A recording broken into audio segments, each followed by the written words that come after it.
Les règles de voyage du GAFI sont en place ici aux Émirats Arabes Unis. Ça veut dire que les entreprises doivent savoir d'où vient le crypto et où il va. C'est fini. Bonjour, bonsoir, bon après-midi, où que vous soyez, quand vous le voulez. Merci de regarder mes vidéos.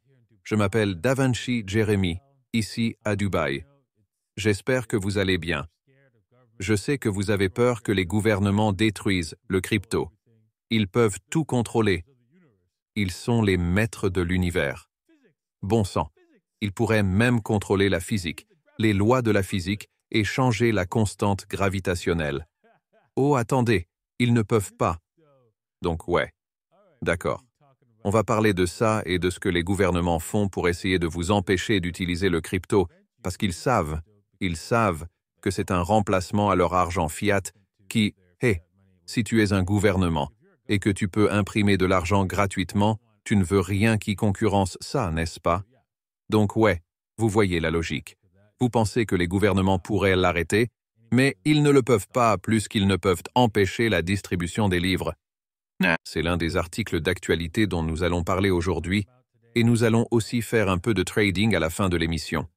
Alors, assurez-vous de rester jusqu'à la fin, cliquez sur j'aime, abonnez-vous, et c'est parti. D'accord. Donc si vous êtes intéressé par le trading, vous tradez sur 5bit.davincij15.com. Les liens sont dans la description ci-dessous. Aussi, 2bit.davincij15.com est un bel échange que vous pourriez vouloir utiliser. Ok. Oui. J'ai récemment mis à jour le plan pour le Davitar. Donc allez-y si vous êtes intéressé à vérifier le plan pour Davitar. Et continuons avec les nouvelles. Une milice script dans Google et X a volé 58 millions en crypto à 63 000 utilisateurs. Ok, donc chaque fois que vous voyez une annonce, supposez que c'est une arnaque quand il s'agit de crypto. Ce qu'ils ont fait, c'est qu'ils ont juste créé une annonce et puis ils ont volé du crypto. Et ouais, c'est assez grave. Donc ne connectez votre portefeuille à rien, d'accord? À moins que ce soit un projet que, vous savez, un des principaux KOL comme moi-même connaissent, d'accord? OpenSea est un endroit où vous pouvez connecter votre portefeuille.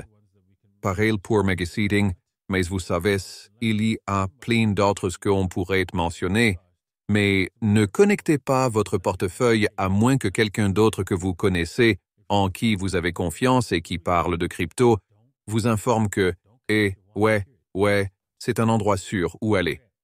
Si vous ne savez pas, si personne n'en parle, ne le faites pas. Ne connectez pas votre portefeuille, point final. Ne le faites pas. D'accord, la frénésie des abonnements Bitcoin frappe les blockchains UVM. Ok, wow.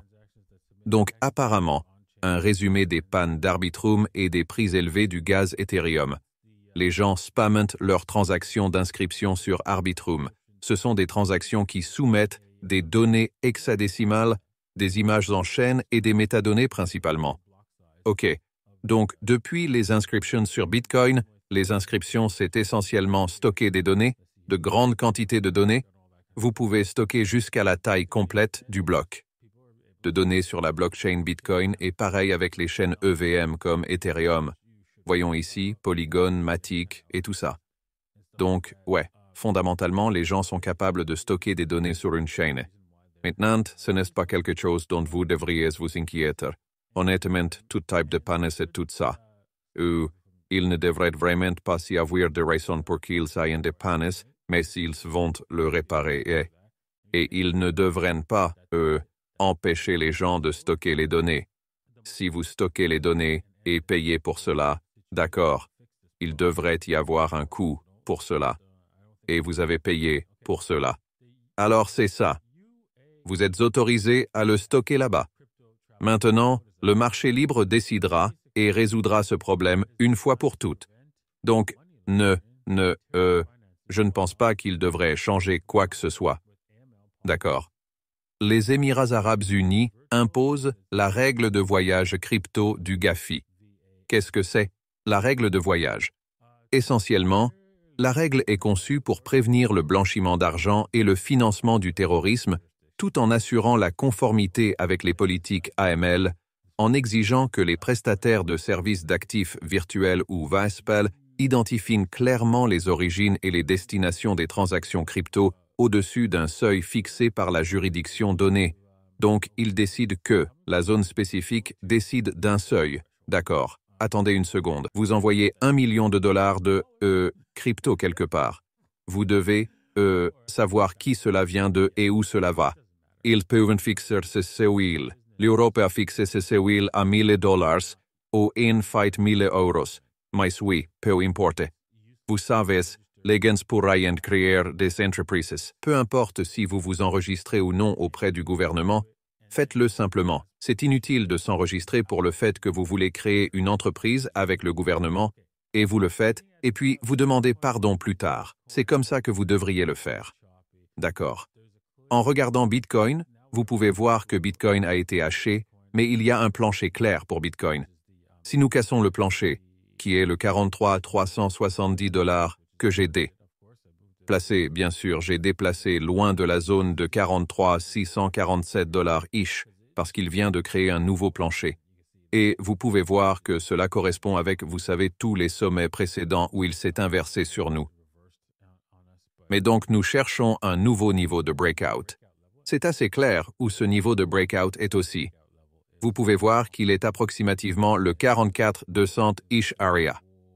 Donc, une fois que nous sortons de cela, nous pourrions voir cette chose se diriger jusqu'au 45 et même aussi haut que la marque de 47 000 $. De la Sol. Avant de terminer, je vais juste entrer dans De la Sol. Écoutez les gens, si vous avez regardé mes TikTok, j'ai été comme, vous savez, dire aux enfants, « Eh ouais, De la Sol allait redescendre à 20 $. Personne ne croyait ça. Et puis j'ai dit, ça allait aller à 100 $. Ils ne croyaient pas ça. Et donc, vous ne devriez pas acheter ici. Vous ne devriez pas trader ici. Vous devriez prendre des profits maintenant. C'est fini. Peut-il aller plus haut?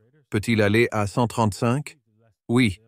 Mais vous n'êtes pas un trader professionnel, donc ne le faites pas. Vous laissez les 10% restants pour le reste des gens. Ne tentez pas de récupérer cela. Pouvez-vous? Oui, vous pouvez, mais vous finirez probablement par perdre votre chemise. Donc assurez-vous de commencer à prendre des profits.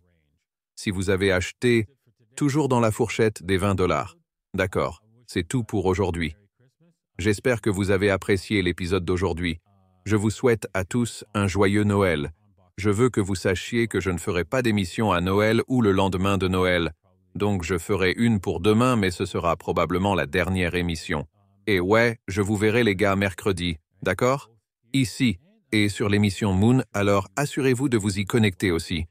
Prenez ça facilement et passez de joyeuses fêtes. Salut!